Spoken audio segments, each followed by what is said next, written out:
మా ఆయుధాలు ప్రదర్శనకు కాదు, సింధు నీళ్లను భారత్ ఆపేస్తే పూర్తిగా యుద్ధానికి సిద్ధమైనట్టేనంటూ కామెంట్ చేశారు. సో అబ్బాసీ వ్యాఖ్యలను ఏ రకంగా చూడాలి? అండ్ దక్షిణాసియాకు అణ్వస్త్ర భయం ఉందా? భూమి మీద అణ్వస్త్రాలు ఉన్నంతకాలం అణ్వస్త్ర భయం ఉంటుంది.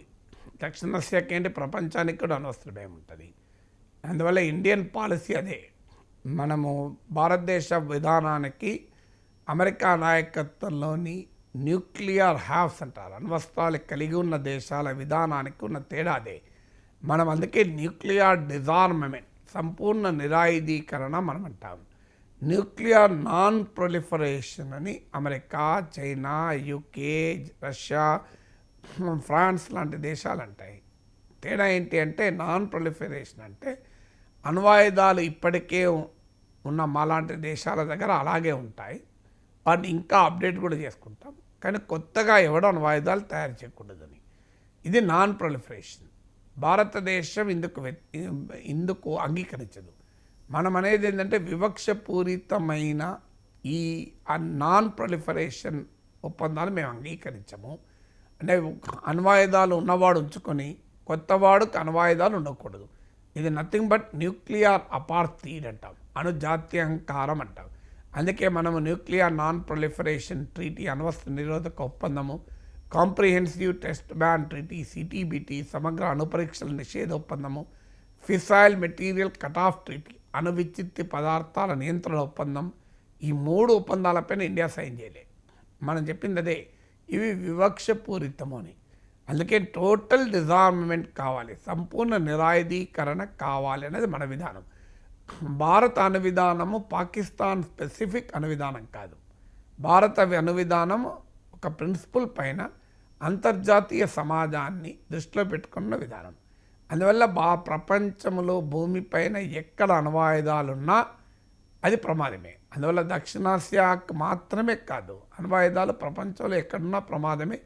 అందులో పాకిస్తాన్ లాంటి ఒక ఫెయిల్డ్ స్టేట్, విఫలమైన రాజ్యం చేతిలో, ఒక టెర్రరిస్ట్ స్టేట్ చేతిలో, ఒక కవోటిక్ స్టేట్ అంటే ఒక పద్ధతి పాడు లేని దేశం చేతిలో అణ్వస్త్రాలు ఉండడం మరింత ప్రమాదకరం. దాంట్లో ఎలాంటి డిస్ప్యూట్ లేదు. ఎందుకంటే ఇప్పుడు ఇండియాలో ఉన్న highly responsible command and control structure పాకిస్తాన్లో ఉందా అనేది అనుమానమే.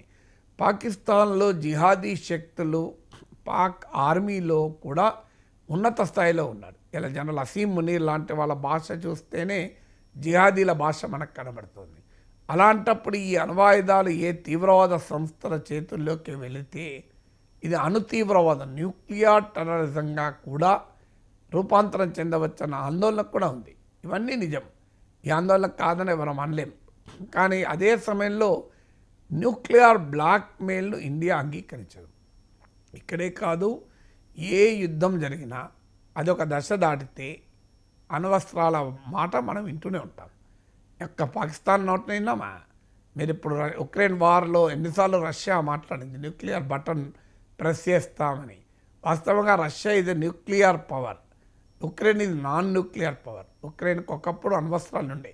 సోవియట్ యూనియన్ కాలంలో సోవియట్ న్యూక్లియర్ ఆర్సెనల్, వాళ్ళ అణ్వస్త్రాల్లో అధిక భాగం రష్యాలో ఉంటే కొంత భాగం ఉక్రెయిన్లో కూడా ఉండే. కానీ ఉక్రెయిన్ స్వచ్ఛందంగానే 95-96 ప్రాంతంలో అమెరికా అటు వెస్ట్రన్ పవర్స్తో ఇటు రష్యాతో ఒప్పందం చేసుకొని తన అణ్వాయుధాలు వదులుకుంది. అయినా కూడా రష్యా ఈ సమయంలో ఎన్నిసార్లు న్యూక్లియర్ బటన్ గురించి ప్రస్తావించింది, పుటిన్ అణ్వస్త్రాల ప్రయోగాల గురించి ఆలోచిస్తున్నాడని. ఇప్పుడు ఉక్రెయిన్ వార్ నేపథ్యంలో ట్రంప్ రష్యాకు అనుకూల వైఖరి తీసుకుంటున్న కాంటెక్స్ట్లో మీకు ఫ్రాన్స్, యూకే న్యూక్లియర్ అంబ్రెల్లాను యూరోప్కి ఎక్స్టెండ్ చేయాలని జర్మనీ లాంటి దేశాలు మాట్లాడుతున్నాయి. ఫ్రాన్స్ అధ్యక్షుడు ఇమాన్యుయల్ మ్యాక్రాన్ ప్రతిపాదించాడు కూడా, వీళ్ళు ఎక్స్టెండ్ అవర్ న్యూక్లియర్ అంబ్రెల్లా అని. అందువల్ల ఉక్రెయిన్ వార్లో మనం న్యూక్లియర్ వెపన్స్ గురించి ప్రస్తావన విన్నాం. చరిత్రలో మనము నార్త్ కొరియన్ క్రైసిస్లో నార్త్ కొరియా దగ్గర అణ్వాయుధాలు ఉన్నాయన్న చర్చ నడుస్తుంది. ఇవాళ ఇరాన్తో అమెరికా ఒప్పందం గురించి మాట్లాడుతుంది. ఎందుకు మాట్లాడుతుంది? ఇరాన్ న్యూక్లియర్ వెపన్స్ తయారు చేయకూడదనే కదా. అందువల్ల ప్రపంచంలో ఎక్కడ ఉద్రిక్తతలున్నా అక్కడ న్యూక్లియర్ వెపన్స్ ప్రస్తావన వస్తుంది, ఆ భాష వస్తుంది. క్యూబన్ మిసైల్ క్రైసిస్ అని 60 ఏళ్ళ కిందనే చూశాం. సోవియట్ యూనియన్ పెద్ద ఎత్తున క్యూబాలో మిసైల్స్ను మోహరిస్తే అమెరికా క్యూబాను నౌకా దిగ్బంధనం చేస్తే చివరకు అమెరికాకు రష్యాకు సోవియట్ యూనియన్కు ఒప్పందం కుదిరి క్యూబన్ మిసైల్ క్రైసిస్ రిజాల్వ్ అయింది. లేకపోతే పెద్ద న్యూక్లియర్ కాన్ఫ్లిక్ట్గా దారితీయచ్చు. అందువల్ల ఎనీ సీరియస్ ఆర్మ్డ్ కాన్ఫ్లిక్ట్ వాతావరణం ఉంటే ఆ న్యూక్లియర్ థ్రెట్ ఉంటుంది, అందులో అనుమానమే లేదు. అందుకే నేను ఇన్ని ఉదాహరణలు చెప్పాను మీకు.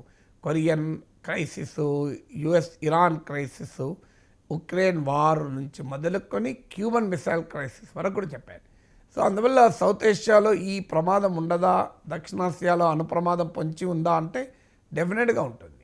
అందులో పాకిస్తాన్ లాంటి రాజ్యం యొక్క స్వభావం తెలిసాక, అందులో ఇటు ఇండియా అటు పాకిస్తాన్ రెండు కూడా న్యూక్లియర్ పవర్స్. అందువల్ల న్యూక్లియర్ డిటరెన్స్ కూడా ఉంటుంది, కేవలం థ్రెట్టే ఉండదు. అంటే డిటరెన్స్కు ఏంటంటే అణ్వాయుధాలు ఉన్న దేశం పైన మరో దేశం అణ్వాయుధాలు ప్రయోగించాలంటే అంత సులభమైన విషయం కాదు. అణ్వస్త్రాలు లేని ఉక్రెయిన్ పైననే మరి ప్రయోగించలేకపోయింది కదా. ఇరాన్తో పోలిస్తే అమెరికా దగ్గర మామూలు అణ్వాయుధాలు ఉన్నాయా? ట్రంప్ బెదిరిస్తున్నాడు కూడా, మేము మీ అణ్వస్త్రాలను ప్రయోగిస్తాం, మీ అణ్వస్త్రాల సామర్థ్యం దెబ్బతీస్తాం, కానీ జరిగిందా? అందువల్ల ఈ బ్లాక్మెయిల్ జరుగుతూ ఉంటుంది. Nothing to worry. భారతదేశం ఏదో టెన్షన్ పడి పాకిస్తాన్ ఎక్కడ అణ్వాయుధాలు వేస్తాడో అని భయపడాల్సిన అవసరం లేదు. న్యూక్లియర్ బ్లాక్మెయిల్తో ఇండియాను బుల్లీజింగ్ చేయాలన్నది పాకిస్తాన్ ఆలోచన. సో అది సులభము కాదు. అంటే ఆ ప్రమాదాన్ని మనం కొట్టిపారేయలేము. ఆ ప్రమాదానికి తగినట్టుగా మన స్ట్రాటజీ ఉండాలి. కానీ కార్గిల్ వార్లో కూడా మనం చూడలేము న్యూక్లియర్ వెపన్స్. అందువల్ల భారతదేశానికి కూడా స్ట్రాటజిక్ డెప్త్ ఉంది. మనకు మిసైల్స్ ఉన్నాయి, మనకు న్యూక్లియర్ సబ్మెరైన్స్ ఉన్నాయి, న్యూక్లియర్ క్యాపబుల్ మిసైల్స్ ఉన్నాయి. పాకిస్తాన్ కన్నా న్యూక్లియర్ సామర్థ్యం ఇంక ఎక్కువనే ఉంది. Let us see. మనము ఇలాంటి సెన్సిటివ్ అంశాలపైన టూ మచ్ స్పెక్యులేషన్లు చేయకూడదు. అణుయుద్ధం వచ్చేసింది అని తమిళేలు పెట్టి జనంలో టెన్షన్ పెట్టకూడదు. పాకిస్తాన్ దగ్గర అణ్వాయుధాలు ఉన్నమాట నిజం, ఆ అణ్వాయుధాలు ప్రమాదకరం అన్నమాట నిజం. దాన్ని దృష్టిలో పెట్టుకునే భారత ప్రభుత్వం తన రక్షణ వ్యూహాలని పదన పెడుతుంది అనేది మన విశ్వాసం. అందులో భారతదేశం న్యూక్లియర్ బ్లాక్మెయిల్కు తల వంచేటువంటి స్థాయిలో ఈ దేశం లేదు.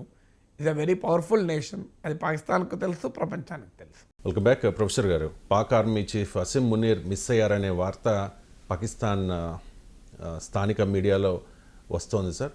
ఆయన దేశం విడిచి కుటుంబంతో పాటు వెళ్ళిపోయారు అని రకరకాల వార్తలు వస్తూ ఉన్నాయి సార్, ఏమంటారు? అంటే ఈ వార్తల్ని ఏ రెస్పెక్టబుల్ మీడియా ఆర్గనైజేషన్ ఇండిపెండెంట్గా వెరిఫై చేయలే.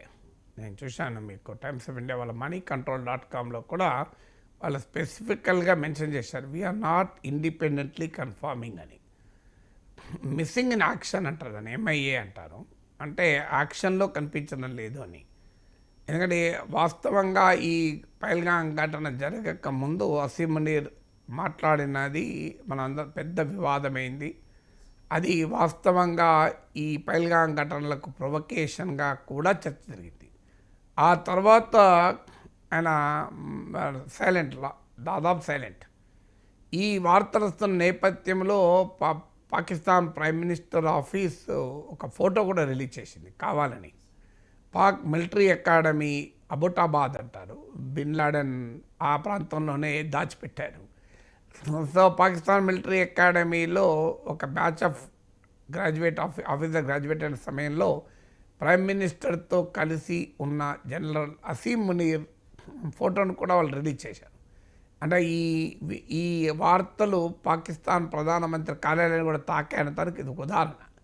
అంటే వాళ్ళు క్లెయిమ్ చేసుకోదలుచుకున్నారు అసీమ్ మునీర్ ఉన్నాడు అని. మరి ఉంటే ఆయనే విలేకరుల సమావేశంలో పెట్టి మాట్లాడచ్చు కదా. ఎందుకంటే ఆల్రెడీ పాకిస్తాన్ డిఫెన్స్ మినిస్టరు ఇతర మంత్రులు మాట్లాడుతున్నారు, మేము ఈ సింధు జలాల ఒప్పందం రద్దు చేస్తే దీన్ని యాక్ట్ ఆఫ్ వార్ అని ఒకరు అంటారు. అనీఫ్ అబ్బాసీ అనే మంత్రి అయితే ఏకంగా న్యూక్లియర్ వార్